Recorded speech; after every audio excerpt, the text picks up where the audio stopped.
Maupay nga adlaw mga kabugtuan ko dida kan Hesukristo. Aadi na kita hakakaruhaan kag pito nga Domingo han katuigan. Ako Hisonia M. Alvarina, former regent han Daughters of Mary Immaculate International, Santo Niño of Tacloban Circle, Tacloban City. Para hanya na ha gospel power hawaray-waray. Ngan ginsiring ang Ginoo han mga apostol. Dugang ikad an amon pagtuo. Nagbaton ang Ginoo. Kun may ada kamo pagtuo, bisan sugadla kadaku han liso han mustasa, makasiring kamo hini nga kahoy nga sikomoro, kagabot ngan kahitanom hadagat, ngan masugot ito haimo. Pag-ataman han surugoon. Hinuba haiyo an makakasiring han iya surugoon nga tikang pala ha pag-arado o pag-ataman han kakarnirohan ha uma. Kadidayon ngan lingkod ha pangaraunan. Diri ba masiring lugod hiya? Pag-andam hinakon makakaon. Ibutang an imo tapis ngan duruti ako samtang nakaon ngan nainom ako. Makakakaon ngan makakainom ka na kun human na ako. Nabalos bahiya han surugoon tungod kay sinugotla ang surugoon han iginpapatuman ha iya. Amo liwat ini an mahinana po ha iyo.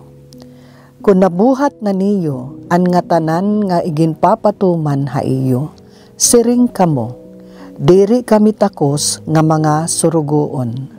Ginbuhat la namon an ipinatutuman haamon. Kita nagbubuhat nga ni hin mga transaksyones sa kalibutan ang serbisyo nga aton ginbuhat. Kaurugan nagkakaada hin kantidad pinaagi han kwarta. Hapakig tagalyo han aton mga relasyon partihin pagtrabaho. Nagbubuhat kita nga diin naghuhulat kita hin kabalyo han aton gintrabahoan. Pinaagi hin usa nga talinhaga o parabola, Jesus nagsusumat nga diri tama ang lohiko usus garanan mahitungod han ginhadian han Dios. Kay didahini an nga tanan in usa nga grasya.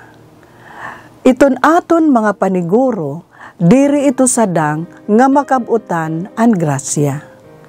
Pero an aton mga paniguro may da kantidad nga amo an baton han kaburuton han grasya. An grasya nauunaanay ngan ini nagtitikang han Dios.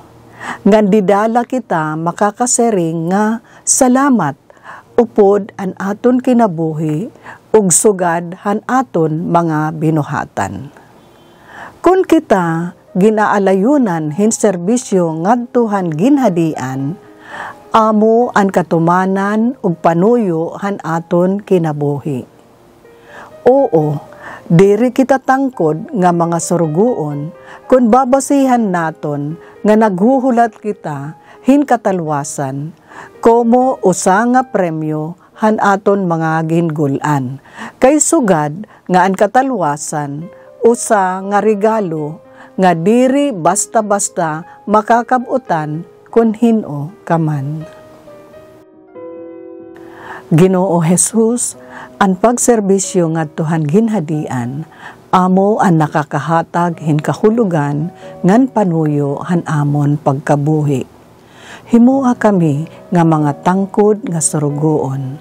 Amen.